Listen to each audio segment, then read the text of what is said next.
원소의 주기적 성질, 여기 주기율표 나와 있네요.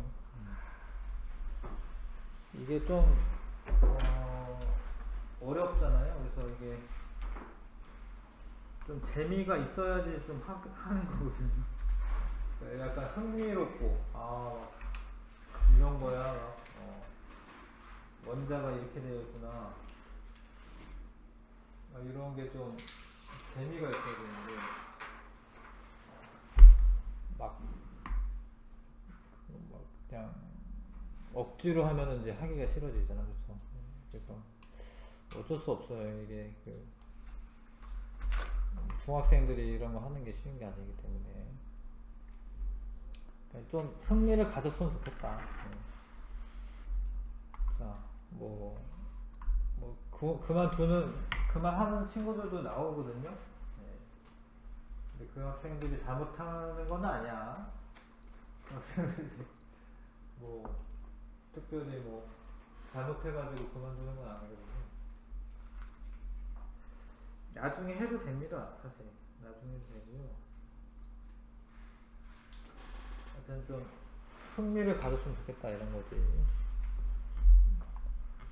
자, 되게 주기율표가 이렇게 있습니다. 이게 좀 신기한 일이거든, 사실. 알고 나면. 세상에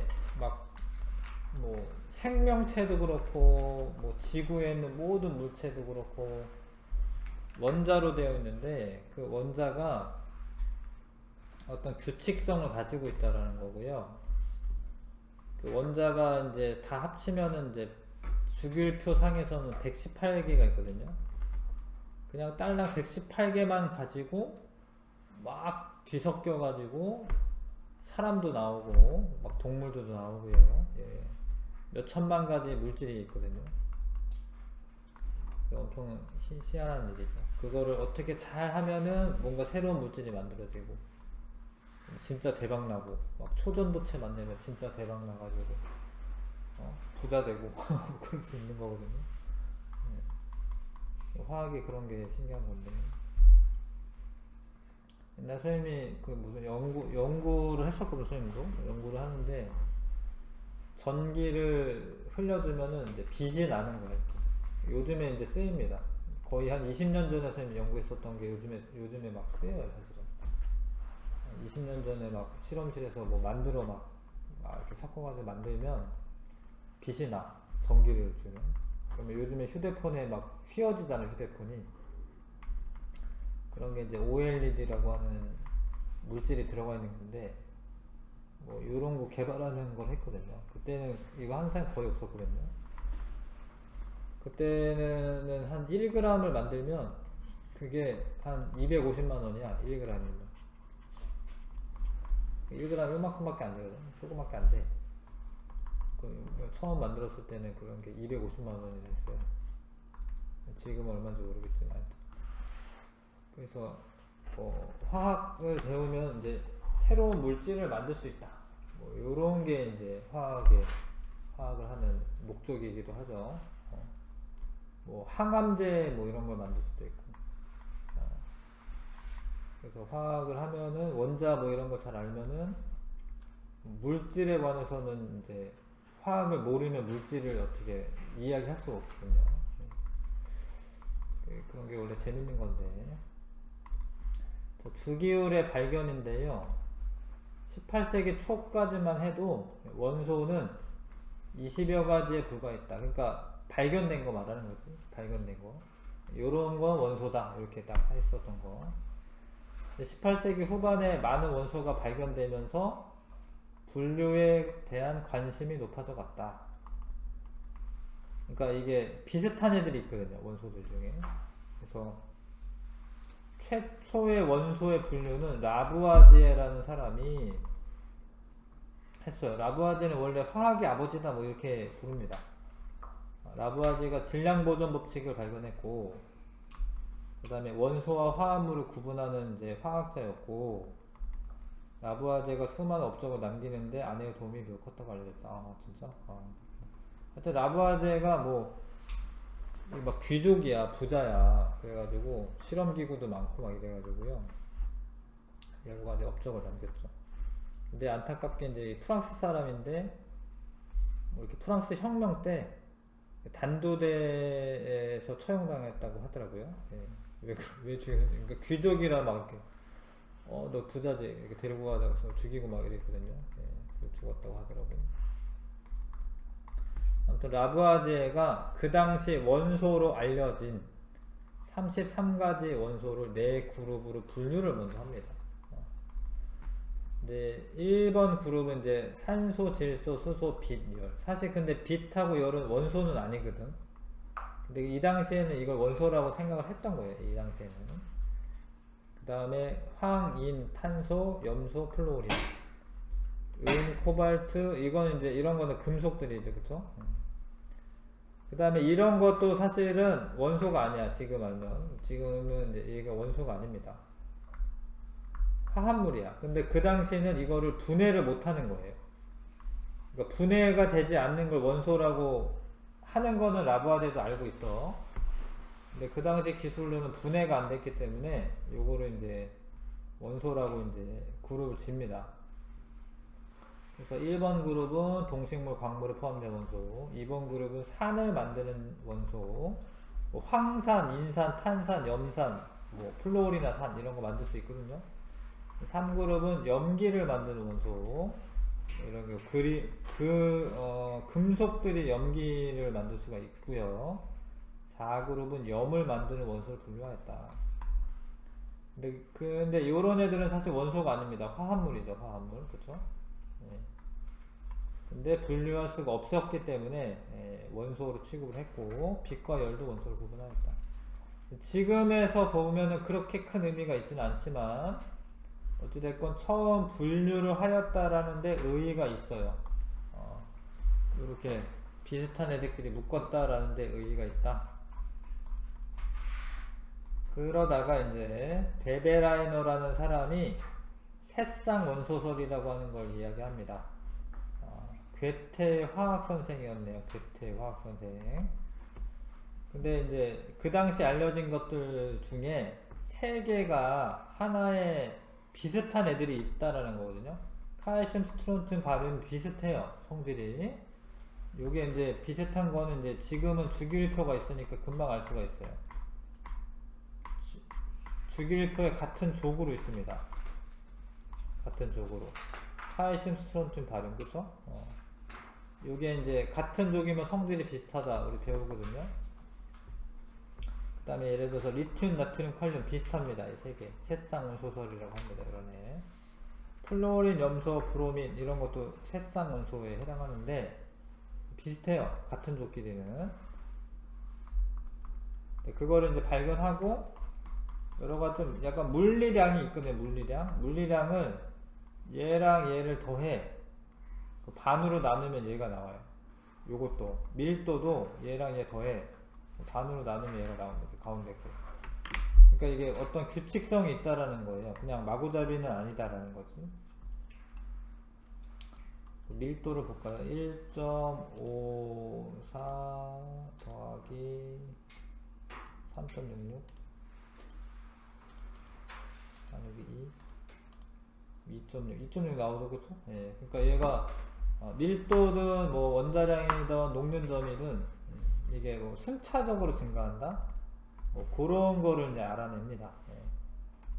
이게 규칙성이 있구나. 그래서 뭐 스트론튬 여기 계산되어 있군요. 스트론튬의 그 원자량 가운데 있는 애죠. 양 끝에 있는 애 2개 더한 다음에 2로 나누면 이렇게 그게 나옵니다. 예. 그래서 규칙성이 있다. 요거까지 알았어. 그 다음에 뉴렌즈라는 사람이 옥타브 서울이라고 하는 거를 하는데 발표하는데 옥타브가 이게 그 도레미파솔라시도잖아요. 그러니까 이 사람이 자 원자량 증가순으로 배열해요. 증가순을 원자량 증가순으로 배열합니다. 그러면 8번째 원소마다 물리적, 화학적 성질이 비슷한 원소가 나타난다라는 걸 발견해요. 그러니까 수소 다음에 리튬부터 할게 그냥 리튬 다음에 나트륨이 비슷하거든요. 금속이면서 뭐 물에다가 넣으면 이렇게 막 반응하고 수소기체 발생하고 비슷해. 여기서부터 해서 레미파솔라시도 레 이렇게 나온다고요. 이 플로어린 옆에 이제 연결하면 요거 연결하면 여덟 번째에 똑같은 애가 나온다. 그래서 이게 이런 걸 발표를 해요. 8번째마다 성질이 비슷한 원소가 나타난다. 옥타브설이라고 해. 근데 이거를 사람들이 약간 뭐라고 할까, 비웃었어. 안 믿었어요. 화학이 무슨 음악이냐, 이거를 발표했는데 웃음거리가 되었다. 네, 열받았겠죠. 엄청 열받을 것 같은데. 웃음거리가 됩니다. 말도 안 된다, 막 이런 거죠. 근데 이 당시에는 이제, 일단 어떤 게 지금이랑 틀린 게 뭐냐면, 비활성 기체가 없어요, 여기에. 그러니까 여기에 비활성 기체가 발견이 안 됐어요. 미발견됐어요. 왜냐면 이 비활성 기체들은 반응성이 적어가지고 있는지 없는지를 몰라. 기체이기 때문에 눈에 보이는 것도 아니고. 여기 아르곤 떠다녀도 몰라요. 있는지 없는지. 헬륨 떠다녀도. 그래서 여기가 없는데, 여기 없으니까 8번째마다 동일한 게 발견될 수가 있었던 거예요. 그러니까 예를 들어서 뭐 이렇습니다. 여기서부터 할게요. 도레 미파솔라시, 이게 여기 없어요. 발견 안 됐어. 도 이렇게 나오는 거예요. 자, 그래서 규칙성을 발견을 하긴 했는데 믿지는 않았다, 사람들이. 그런데 이제 나중에 22년 지난 다음에 영국의 왕립화학회가 뉴렌즈에게 데뷔 메달이라고 하는 무슨 상인가 보죠. 이거를 이제 수여합니다. 그래도 죽기 전에 명예 회복해서 다행이네. 근데 이거랑 비슷한 시기에 멘델레이프라는 사람이 주기율표를 발표를 해요. 요 옥타브설하고 이제 비슷한 시기에, 이게 1864년, 언제지? 1869년. 근데 멘델레이프는 뭐 했냐면, 자, 63가지 원소가 그 당시에 알려져 있었어요. 63가지가. 근데 이거를 원자량 증가 순으로 배열해. 이게 뭐 순으로 배열했냐, 이게 중요하거든요. 원자량 증가 순으로 배열해. 그러면, 자, 원소가 주기적으로 성질이 변하더라. 그리고 이 사람은 있잖아요. 카드 놀이 하듯이 카드에다가 여러 가지 물질의 성질 같은 거 쓴 다음에 이렇게 배열을 막 하는 거야, 왔다 갔다. 카드 놀이 하듯이. 근데 배열하다 보면은 자리가 안 맞는 애가 있어요. 그러니까 이렇게 배열을 하다가 보면은 여기는 요게 여기 오면 안 되겠는데, 뭐 그런 게 있습니다. 뭐 타이타늄이 요 자리에 오면은 뭐가 안 맞는데, 그러면은 과감하게 띄어놔요. 그리고 요런 데 띄어놔, 이렇게. 요거는 여기 있으면 안 되겠네, 여기 있어야겠네, 이렇게, 이런 식으로. 그 다음에 이거를 예측을 해, 예측. 이게 뭐 분자량이 얼마고 밀도는 얼마다. 그런 거는 이제 데베라이너의 색상 원소설처럼 예측할 수 있어요. 어떻게 변화되는 걸 보면은 여기 밀도는 얼마고 어떤 금속이면서 어떤 게 발견될 거다. 예언을 합니다, 이 사람이. 확신이 있는 거죠, 다. 멘델레이프는 물리화학적 성질 조사하여 원소를 원자량 증가순으로 배열합니다. 그 다음에 이 사람은 이제 가로줄, 세로줄, 지금의 주기율표랑 비슷하게 가로줄, 세로줄로 놔둬요. 자, 이렇게 이제 배열했는데, 빈칸도 남겨놓고요. 예언까지 한다, 예언까지. 그래서 원소들의 화학적 성질은 그 원자량에 대한 주기적 함수다. 그러니까 규칙성이 있다. 패턴이 있다. 그래서 이 사람 이후에 이게 되게 중요한 거거든요. 그냥 마구잡이로 막 그 화학 반응을 안 보내도 되는 거야. 주기율표가 되게 지도 같은 거야. 얘랑 얘랑 하면은 뭐 되겠다 이런 거 그거 주기율표 보면서 알 수 있어요. 응? 주기율표가 없으면은 이거 될까 하고 그냥 하겠지 막 아무렇게나 막 섞어 보는 거지 일단은. 근데 주기율표가 있기 때문에 화학자들이 아 요거는 될 거야 하면서 이제 막 이제 뭐 물건 이제 시도할 수 있어지는 거거든요. 자, 멘델레프는 거의 노벨상 탈 뻔해요, 사실. 노벨상에 한 표 차로 떨어지는 한 표 차로. 러시아 과학자고요. 네. 뭐 러시아에서는 이제 뭐 영웅처럼 되는 과학자죠. 자, 그래서 그랬는데 이러다가 이 당시만 해도 아르곤을 발견 못했었어요. 그러니까 주기율표를 이야기할 때 멘델레프가. 근데 나중에 아르곤이 발견돼. 근데 아르곤은 봐봐요. 원자량이 40이야, 40. 40이지 거의, 그치? 네, 칼륨은 39.1. 누가 더 무거워? 아르곤이 무거워요, 그쵸? 그러면은 원래 원자량 증가순으로 두기로 했기 때문에 봐봐라. 여기에 지금 보면은 요 아르곤 다음에 칼륨이잖아요. 그러면 원자량 증가순으로 두면 칼륨이 가볍거든요. 아르곤보다. 그럼 여기다 놔두고 여기다 놔둬야 돼. 이렇게. 그러면 근데 이게 하나도 안 맞아요. 이러면은. 이게 여기 고체인데 얘는 갑자기 기체. 고체. 기체인데 얘는 갑자기 고체. 예. 금속. 안 맞아.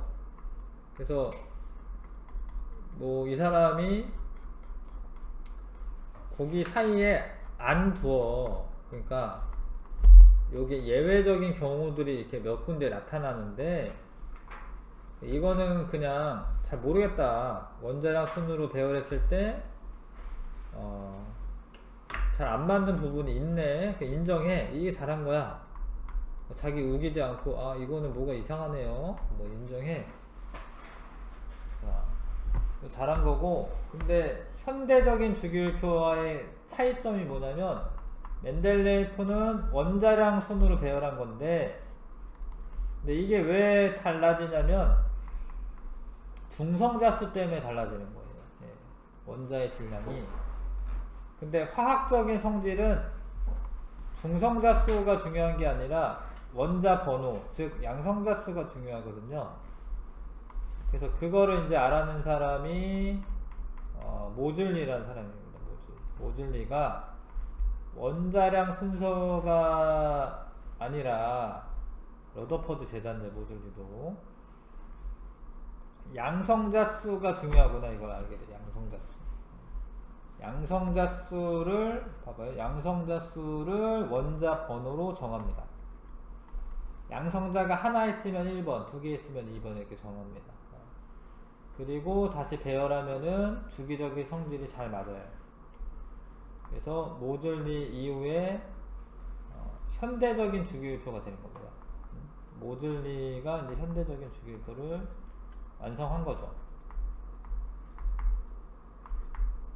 근데 모즐리도 영국의 물리학자인데 러더퍼드가 대단한 사람이거든. 사실 러더퍼드의 제자였고 여러가지 했는데 이 사람도 노벨상이 확실시 되었으나 1차 세계대전 중에 사망해요.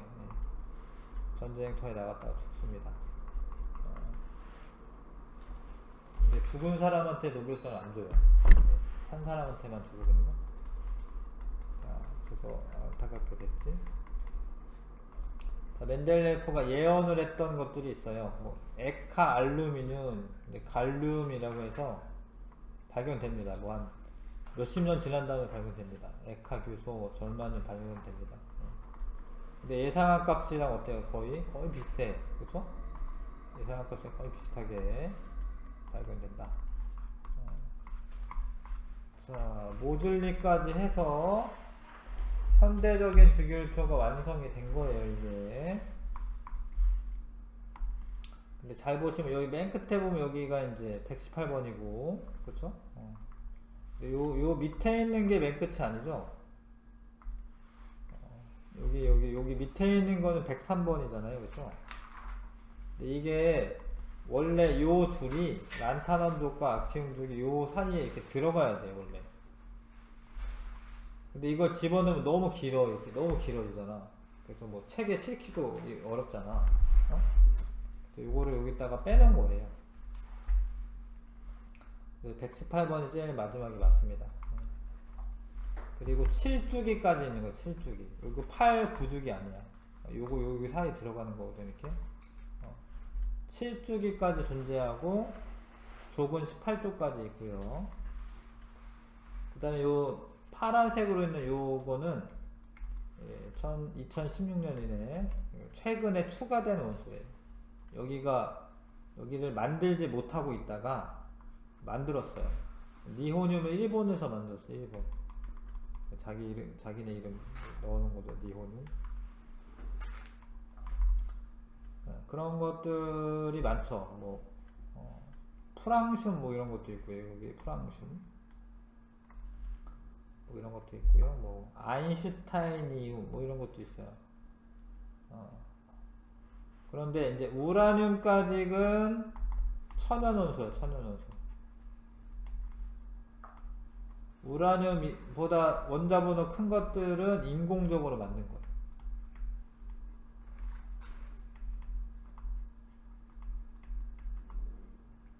그러니까 요런 애들도 이제 입자가 섞기로 만든 거예요.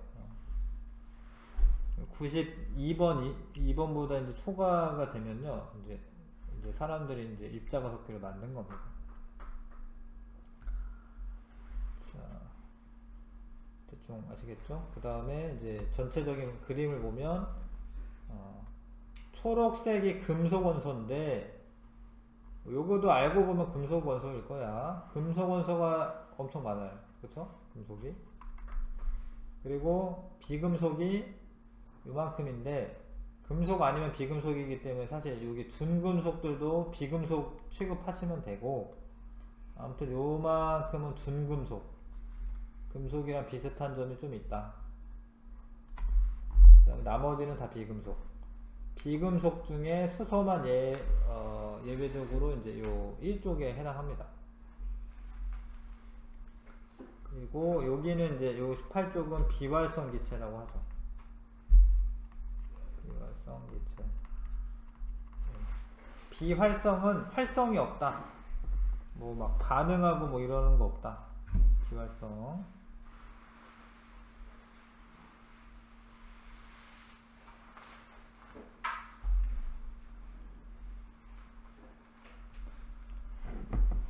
자, 대충은 아시겠죠? 수소는 금속은 아니다라는 거 아셔야 되고, 그 다음에 잘 봐요. 검정색 글씨로 써져 있는 거는 상온에서 고체입니다. 그 다음에 파란색으로 써져 있는 거는 상온에서 액체야. 두 개 있어요. 상온에서 액체인 게. 수은이랑 브로민. 요건 액체 두 개. 나머지는 금속은 고체고요. 나머지 요 색깔 뭐라 해야 돼? 빨간색은 기체다. 요런 건 기체도 있다. 이런 거. 비활성 기체는 다 기체로 되어 있고요.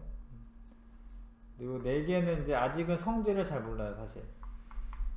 그래서 그냥 색깔 안 칠해놨는데, 이런 애들은 그 불안정한 거기 때문에 만들더라도 성질 알아보기 전에 그냥 붕괴돼요. 그래서 그냥 파란색으로 칠해져 있습니다. 자, 주기율표에서는 이제 가로줄과 세로줄이 있는데요. 가로줄을 주기라고 하고, 주기. 1에서 7주기까지가 있고요. 얘는 전자 껍질 수를 의미하죠. 주기는 전자 껍질 수를 의미합니다. 1주기면 첫 번째 껍질이고, 2주기면 두 번째 껍질까지 있는 거고요. 자, 그 다음에 뭐 얘가 이제 1주기면 K, L, M은 이렇게, 2주기면 L, 뭐 3주기면 M 이렇게 됩니다. 그 다음에 족은 세로줄을 족이라고 하는데 1쪽부터 18쪽까지 있고, 같은 족이면 화학적 성질이 비슷한 거야. 근데 알칼리족의 수소만 예외적으로 두셔야 됩니다. 수소를 제외하고 1족 알칼리 금속, 2족 알칼리 토금속, 알루미늄족, 13족, 14족은 탄소족, 질소족, 산소족, 할로젠 원소, 비활성 개체 이렇게 있습니다. 이름 중에 알칼리 금속과 할로젠은 좀 알아두시는 게 좋긴 해. 자, 원자과 전자. 양성자 수만큼 전자를 배치하는데 첫 번째 껍질은 2개를 채우면 그 다음 껍질로 넘어가야 되고요. 그 다음부터는 8개를 채우면 넘어가면 돼요. 그렇게 채우면 원자과 전자, 가장 바깥쪽 껍질에 있는 전자가 하나, 1족은 하나죠. 2족은 2개죠. 13족은 3개야, 3개. 13개가 아니라 14족은 4개, 15족은 5개, 16족 6개, 17족 7개, 18족은 2개, 8개, 8개인데 원자과 전자에 정의가 있어요. 원자과 전자란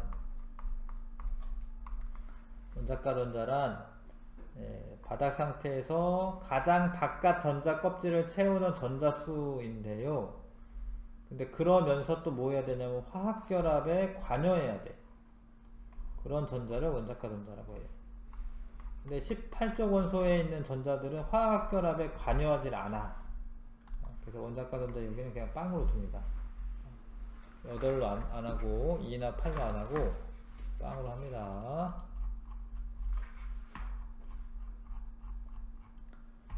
자, 원자과 전자는 규칙적으로 이제 배열이 되는데 여기 하나, 그 헬륨 빵이죠.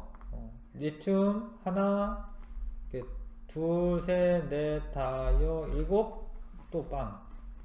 하나, 둘, 셋, 넷, 다여, 일곱, 빵. 이런 식으로 규칙적으로 원자과 전자가 늘어났다 줄어들었다 한다.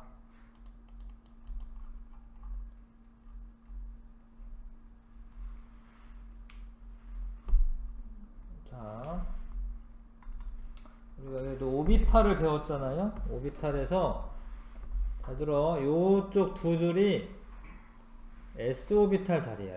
요쪽 2줄이. 여기까지 s오비탈 자리야. 여기는 6줄 있거든. 하나, 둘, 셋, 넷, 다섯, 여섯. 여기 채워두면 p오비탈 자리야. p오비탈. 여기 10개 있어요. 하나, 둘, 셋, 넷, 다여, 일곱, 여덟, 아홉. 근데 d오비탈이 5개 있었던 거 기억나나? 5개? 그러니까 얘가 1s 오비탈이 있고 2s 있고 2p 3s 3p 3d 전에 여기 4s가 먼저 채워지고 3d 그럼 전자를 이제 채워보시면 하나 둘 그 다음에 여기지 2s 그 다음에 여기지 여기 2p 그 다음에 여기죠 3s 그 다음에 3p 그 다음에 4s가 나와요. 4s 그 다음에 3d가 나와요. 4s 다음에 여기 3d 이게 엄청 뭔가 규칙적으로 되는 거예요. 오비탈도 여기에 이제 잘 적용되어 있는 거예요. 3d 나온 다음에 4p 이 순서가 있거든요. 4p, 5s, 4d, 5p 6s 다음에 5d로 안 넘어가고 여기가 4f로 넘어가 4f 오비탈에 채워지는 순서대로 사실 알고 보면 이 주기율표가 그려져 있는 거예요. 이런 것도 재밌는 건데. 그래서 여기 10칸 있는 거예요. 10칸. 왜냐면 오비탈, d오비탈은 5개인데 한 오비탈당 2개씩 전자가 들어가기 때문에 10칸 있는 거예요. 그럼 여기는 악티움종 뭐 이런 거는 14칸, 14칸. 왜냐면 그 F오비탈은 7개가 존재하거든요. 7개. 그래서 한 오비탈당 2개씩이기 때문에 14칸 있어요. 14칸.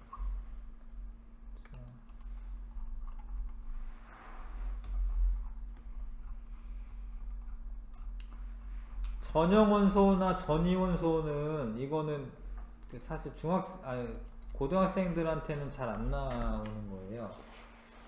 이거는 이제 전형 원소라고 하는 거는 우리가 보통 다루는 게 전형 원소고, 주기적인 성질이 전형적으로 나타나. 전형적으로 전자 하나 많아지면은 뭐 원자과 전자 하나 많아지고 뭐 이런 식으로 전형적으로 나타나는데, 전이 원소는 그 d 오비탈이나 f 오비탈에 전자가 채워져 있는 애들이거든요. 여기 사이에 있는 애.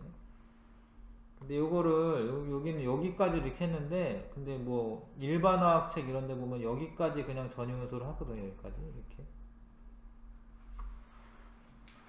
그래서 어찌됐건 우리가 잘 다루는 거는 전형 원소예요. 전이 원소는 좀 특이한 애들입니다. 성질이 비슷비슷한 애들입니다. 원자과 전자 수가 1개 내지 2개 비슷비슷하기 때문에 전이 원소는 좀 비슷비슷한 애들이야. 요거까지는 이제 나중에 뭐 화학 올림피아드 볼 거다 막 이러면은 이제 공부하시고, 지금은 이제 괜찮아요. 우리는 그러니까 전형 원소만 잘 살펴보면 돼요. 그 다음에 금속 원소는 전자를 잃고요. 원자과 전자가 1개 내지 2개, 뭐 많으면 3개인데 전자를 잘 잃어버립니다. 양이온이 되기 쉬운 원소가 금속 원소이고, 금속성이 크다라는 것은 전자를 잃기 쉽다. 전자를 누가 제일 잃기 쉽냐면 이쪽에 이제 프랑늌, 세슘이 있거든요. 요 애들이 전자를 제일 잃기 쉬워요. 이것들이. 그 다음에 요 플루오린 쪽으로 갈수록 비금속성이 커지는데, 비금속들은 전자를 뺏어와요. 전자를 뺏어오려는 성질이 큽니다. 프랑늌 쪽으로 가면은 비금속성이 큰 거고, 금속성이 큰 거고, 플루오린 쪽으로 가면은 비금속성이 큰 겁니다. 그리고 요것도 좀 어려운 얘기들도 많이 있어요.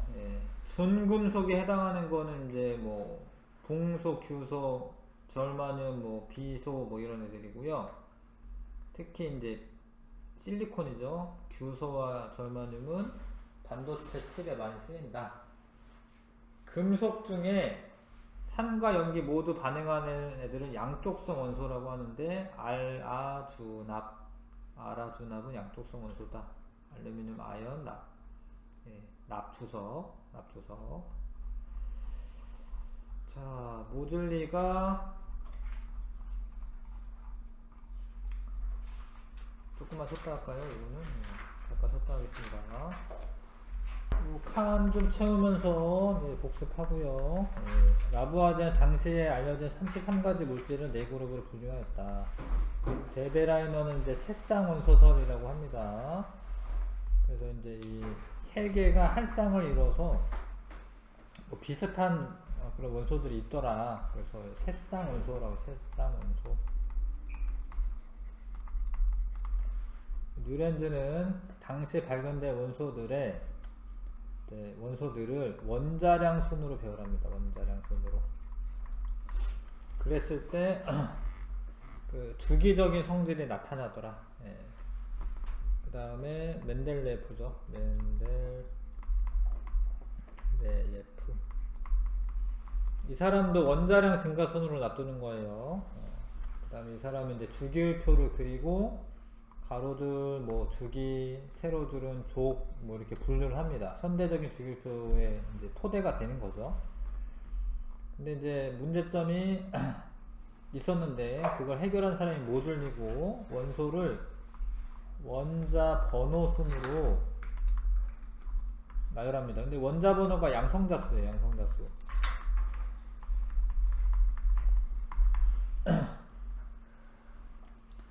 자, 이렇게 주기율표가 이제 완성이 된 거고, 자, 원소들을 원자 번호 순으로 배열했을 때 비슷한 성질의 원소가 같은 세로줄에 와야 돼. 세로줄에 옵니다. 그게 이제 족이죠. 족. 비슷한 애들. 수소만 예외. 수소 예외고, 주기는 이제 가로줄을 의미하고 1에서 7주기까지 있고요. 족은 세로줄인데 화학적 성질이 비슷합니다.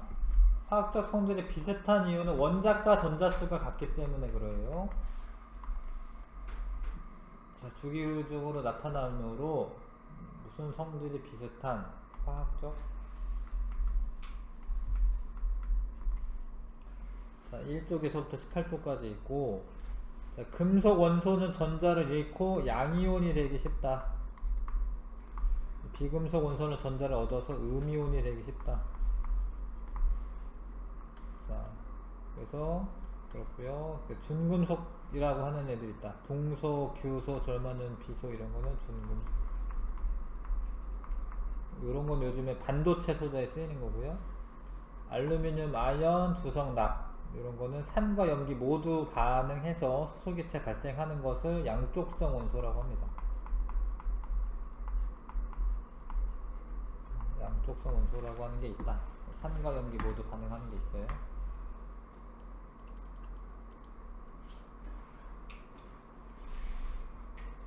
자, 드디어 문제를 좀 풀어볼 건데요. 네, 개념 문제 1번부터 많지는 않네요. 1번부터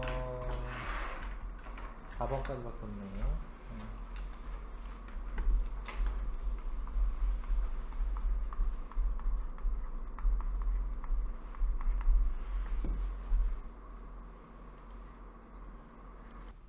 맞춰보자.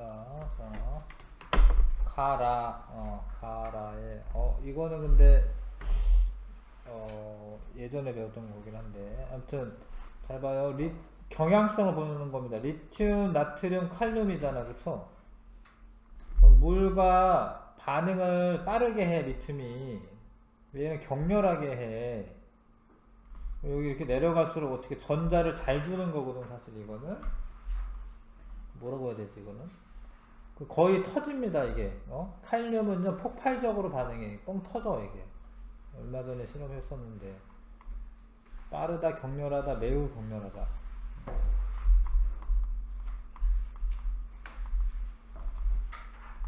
원자 번호가 여기 3번, 11번, 19번.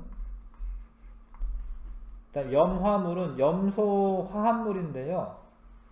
이게 1대1 반응하면 얘도 1대1 반응이에요. 염화나트륨. 산화물도 요 경향성이 같다라는 거예요. 여기도 K2O 이렇게 됩니다. 산화칼륨. 왜 이렇게 비슷하냐면 같은 족이니까. 알겠어요? 얘네들은 전자 하나씩 내놓고 양이온이 되거든요. 이렇게 쓰시면 되고, 금속 원소가 속하는 영역을 있는 대로 고르시오. 가는 아니고요. 나랑 다랑 라까지도 금속이 속한다. 여기 4개 이렇게 띄워놓은 거는 아직 잘 몰라서 그냥 띄워놓은 거예요. 요거는 이제 발견된 지 얼마 안 돼서. 자, 다음과 같은 전자 배치를 가지는 원소가 속하는 영역은 원자과 전자수를 보면 이제 3주기에 8개 2 더하기 6 해서 8개 그러면은 바 영역이 바 영역. 그쵸? 네. 그러면 이제 3주기의 바는 이제 아르곤이긴 해. 아르곤 3주기에 여기 아르곤. 네. 뭐죠?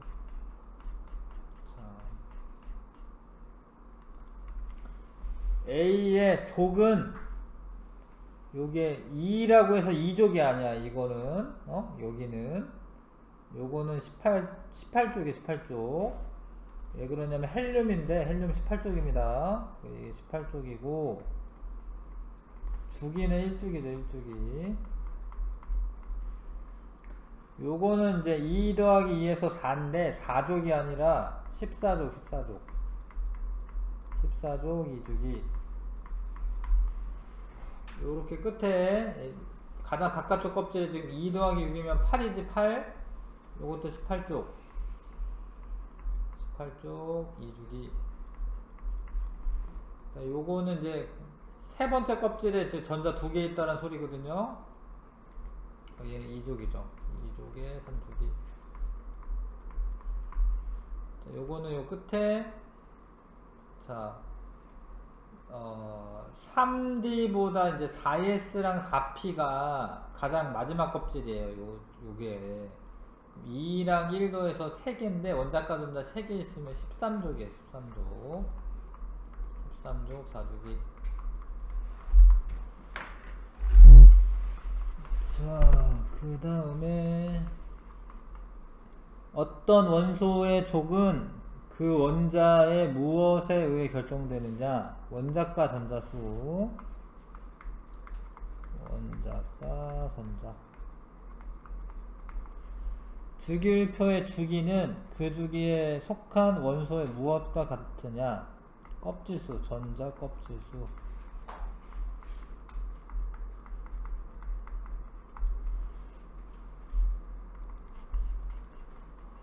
3번 주기율표의 오른쪽에 위치하는 원소들은 오른쪽 비금속이 많죠. 비금속. 왼쪽이 금속이고요. 자주기부터 주기율표의 가로줄에 길어지는 원인은 어떤 원소 때문이냐. 그거를 좀 어려운 건데 전이원소라고. 전이원소. 전이금속. 전이금속이라고 해도 되고 전이원소라고 해도 됩니다. 요 가운데 껴있는 요거를 전이원소라고 합니다. 이거를. 자, 실온 1기압에서 액체로 존재하는 원소를 모두 쓸 수. 2개 있는데 수은과 브로민.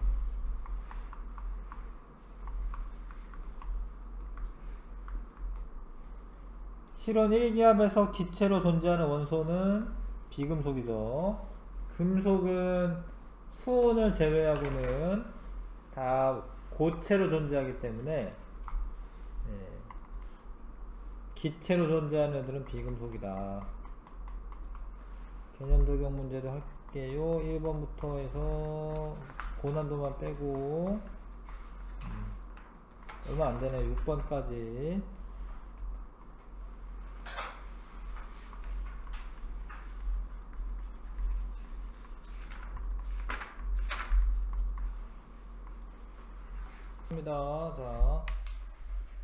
자, 데베라이너는 그 당시에 33종의 원소를 4그룹으로 나눴다. 이거는 이제 데베라이너가 아니라 라부아제이고요. 뉴렌즈는 원소들의 원자량 순으로 증가하는 순서를 배열하면 8번째마다 성질이 비슷한 원소가 나타난다고 주장했다. 맞고요. 멘델레이프는 원소를 원자 번호 순으로 배열한 게 아닙니다. 모줄리는 주기율표는 오늘날에도 사용되고 있다. 맞죠? BD 4번 답이고, 그 다음에 옳지 않은 거 A가 금속이냐. 그러니까 얘 수소 빼고는 요쪽 이제 금속입니다. 금속. 요렇게 금속인데 맞고요. 그 다음에 B는 양성자 수가 2개다. 양성자가 하나, 둘, 셋, 넷, 4개죠. 4개. 틀렸고. 그러니까 이 2족인 거는 원자 번호가 원자과 전자가 2개인 거죠. 원자과 전자수가 C가 가장 크다. 얘가 제일 크죠. 7개. 이는 원자 번호가 16번이다. 우연치 않게 16 맞나? 여기가 2, 10, 1, 2, 3, 4, 5, 6. 그러네. 16이네. 그 다음에 D의 화학적 성질은 A와 비슷하다. 같은 족이기 때문에 A랑 D가 화학적 성질 비슷합니다. 자, 그 다음에 몇 문제 안 돼서 그냥 고난도도 할게요. 이거는. 자, A의 바닥 상태 전자 배치에서 전자가 들어있는 오비탈 수가 6개냐. 6개다. 잘 봐요. 1s, 2s, 2p. 하나, 둘, 셋, 넷. 이게 채웁니다. 근데 이렇게 채웠을 때 전자가 들어있는 오비탈 수가 몇 개야? 5개밖에 안 되지. 그러니까 여기까지 해야지 6개가 되는 거예요. 알겠어요? 그러니까 지금 요 애가 A가 되는 거예요. 이해갑니까? 그러니까 전자가 들어있는 오비탈 수가 6개다. 하나, 둘, 셋, 넷, 다섯, 6개 이렇게. 근데 여기 요 하나 더 채워도 될 것 같지만 아무튼 요 빗금친 부분의 원소를 말하는 거잖아요. 그쵸? 그 다음에 A와 B는 같은 족이다. 그럼 이게 같은 족이죠. B. B와 C는 같은 주기다. 그럼 요 둘 중에 하나가 C. 바닥 상태 원자의 홀전자 수는 D가 2보다 크다. 자, D가 2보다 크다. 홀전자 수는 요 둘은 같거든요, 사실은. 홀전자 수는. 왜냐면 뭐 요거만 하나 해보면, 요게 지금, 1S에 2개, 2S에 2개, 2P에 하나, 둘, 셋, 넷, 다섯이야. 그러면 이제 2P에 다섯이면은요, P 오비탈에 5개가 채워지면 하나, 둘, 셋, 넷, 다섯. 그래서 홀전자가 얘는 하나예요. 얘는 하나. 얘는 하나 홀전자. 얘도 똑같아, 사실은 홀전자가. 왜냐면 1S에 둘, 2S에 둘, 2P에 6, 그 다음에 3S에 둘, 다음에 3P에 하나, 둘, 셋, 넷, 다섯. 예. 이게 똑같아요, 이 홀전자가. 홀전자 수가 누가 크려면 얘가 커, 얘가 큽니다. 왜 얘가 크냐면, 잘 봐. 여기에서 전자가, 여기에서 전자가 하나 없는 건데, 없으면 여기가 이제 4겠죠?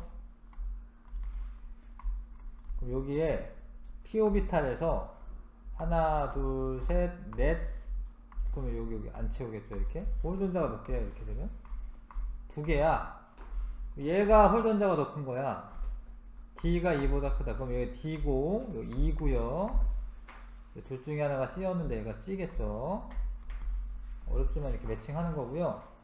2는 17조 원소가 맞고요. 2는. C는 원자 번호가 7이다. 1, 2, 3, 4, 5, 6, 7, 8, 9. 9네. B와 D는 같은 주기 원소다. B랑 D는 같은 주기네. 같은 주기.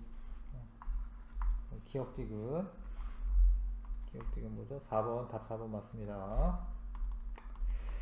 뭐 이렇게 하는 거고요. 예. 요것도 문제가 몇 개 안 돼서 그냥 고난도 풀게요, 오늘은. 자, 2, 3주기 원소인데 X에서 Z 중 3주기 원소는 1개다. 2, 3주기 원소인데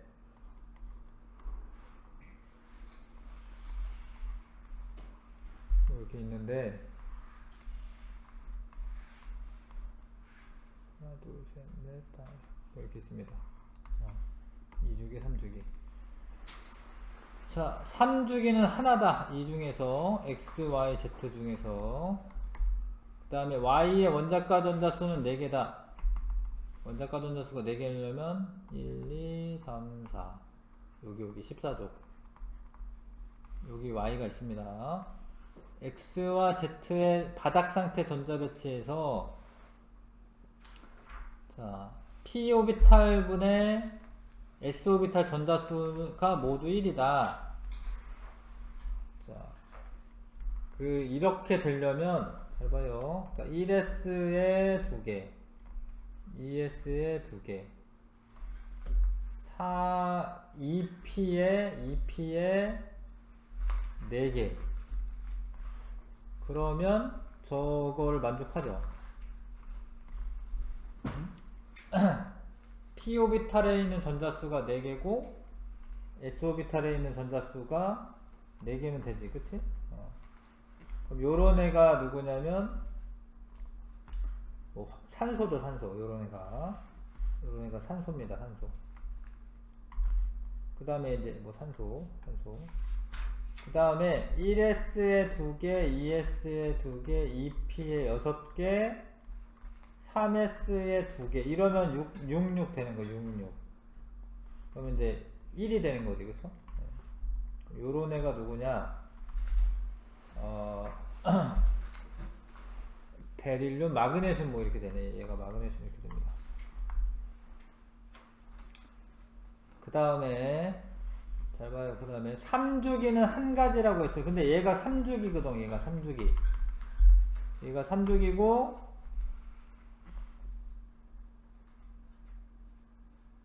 얘는 원자과 전자가 6개죠. 그 Y가 원자과 전자가 4개가 있는 애네. 얘는 2주기이면서 원자과 전자 4개 있어야 돼. 그런 애가 탄소거든, 사실 탄소. 왜냐면 3주기는 2, 3주기인데 3주기는 한 가지니까 얘는 이제 y 같은 경우에는 원자과 전다수가 그러니까 얘가 3주기잖아. 얘가 3주기는 얘로 정해졌고 나머지 둘은 2주기거든요. 근데 얘가 y가 되는 거고 그 다음에 x와 z에서 1이다 라고 되어 있고 그러니까 z는 y보다 족번호가 2 크다. 얘가 족번호가 2 큰 거거든. 탄소가 이제 14족이고 얘가 16족이기 때문에 얘가 z가 되는 거고 x, y, z에서 나머지 얘가 x가 되는 거죠. 얘가 x. 뭐가 어렵긴 하지, 그치?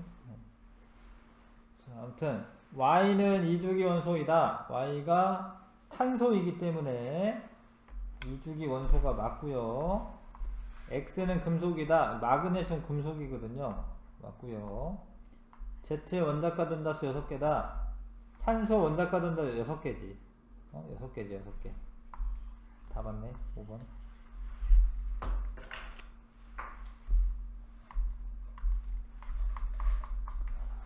자, 5번이요, 이제. 다 어렵네, 근데. 자, 질량수가 A, B, C인 원자가 있어요. 요거는 양성자수랑 중성자수가 비율이 1대1이다. X의 SO, ES 오비탈과 EP 오비탈의 에너지 순위가 같다. 그런 거는 누구냐면 그런 거는 수소밖에 없어. 수소. ES랑 EP가 에너지 순위가 같으려면 수소꼴이어야 돼. 수소. X는 수소. 요거랑 같은 주기래. 수소인데 수소랑 같은 주기 누구밖에 없냐면 헬륨밖에 없어. 헬륨 했고요. X는 이제 그 질량수가 1이고 요렇다라고 돼 있구나. 그럼 요거는 이제 A 같은 경우에는 양성자 수도 한 개 있어야 되기 때문에 양성자 하나에 중성자 하나 있어야 되기 때문에 A는 2야 2. 수소인데 그러니까 중수소인 거죠. 중수소. Y는 헬륨인데 헬륨은 원래 양성자 2개에 중성자 2개 있어가지고 질량수가 4거든요. 그래서 요거 B는 4. 2개 더하면 6이네 6. 여기 C가 6이 돼야 되네 6.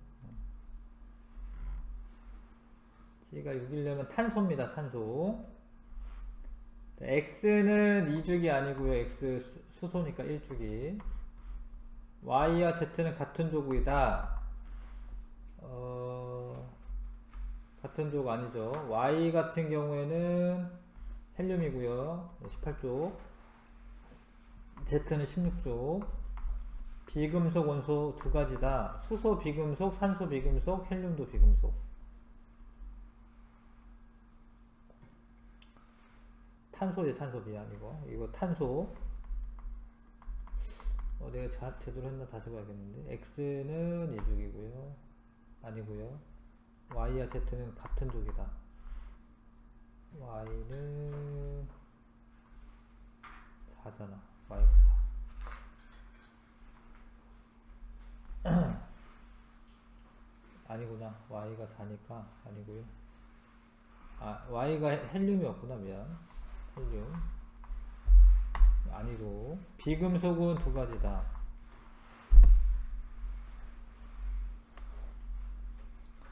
왜 맞는 게 없지?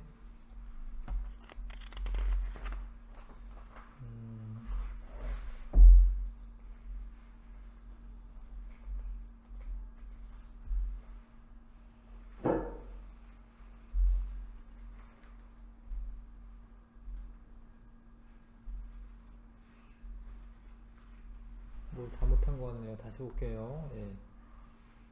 자, 요게 질량수가 A, B, C인데 양성자수, 중성자수 같습니다. 근데 이제 ES 오비탈과 EP 오비탈의 에너지 순위가 같다. 이건 수소밖에 없고 X가 수소고 수소. 그러려면 이제 양성자 하나이기 때문에 중성자도 하나 있으려면은 질량수는 2죠. 그 다음에 수소랑 같은 주기 있는 건 헬륨밖에 없죠. Y는 헬륨. 근데 헬륨은 양성자 2개에 중성자 2개 있으니까 요 B는 4가 되는 게 맞죠. 그러면 이제 A랑 B 더하면 6인데 여기 6이라는 거죠. 아, 내가 잘못했구나. 6이라고 해서 내가 지금 탄소라고 했는데 미안해요. 원자 번호가 6인 게 아니죠. 질량수가 6이기 때문에 이거 리튬이네요. 리튬. 왜냐면 양성자수 3개랑 이거 1대1이어야 되니까 중성자수도 3개가 되면 이 질량수가 6이 되는 거잖아요. 그죠? 요거는 리튬입니다. 리튬. 그러면 비금속은 2가지가 맞네요. 비금속 수소랑 헬륨 2가지고 리튬은 금속이니까 여기 2번 답입니다.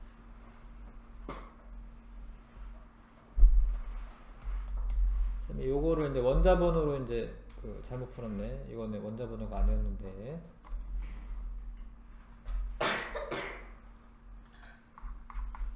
자, 6번. XYG를 순서대로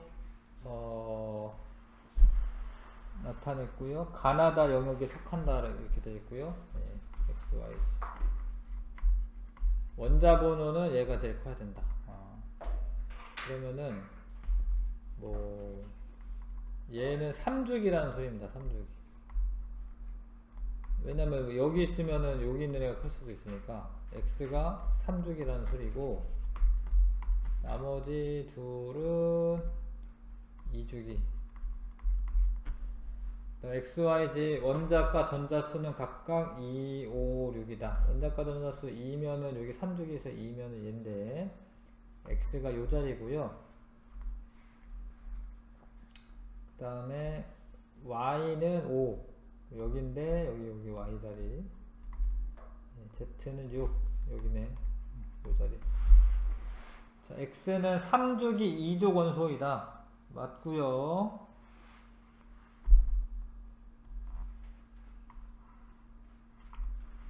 (3주기 2족) 바닥 상태에서 홀 전자수는 Y와 Z가 같다.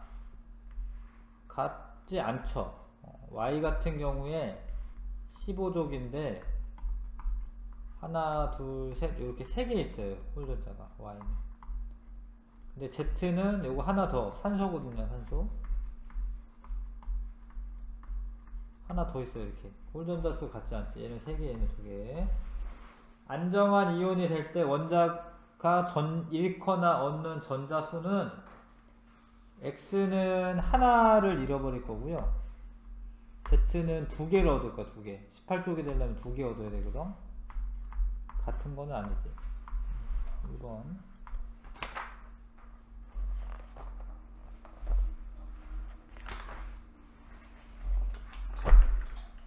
왜 답이 4번이지? 자, 안정한 이온이 될 때 원자가 전자를 얻는 것은 X 네. 2족. 아, 2족이에요? 아, 그러네. 미안해. 2족이네. 2개네, 2개. 2개 잃고 2개 얻네요. 미안해. 4번. 1쪽이 아니었어. 자, 여기까지 했고, 프린트 문제 대표 유형도 풀어보겠습니다.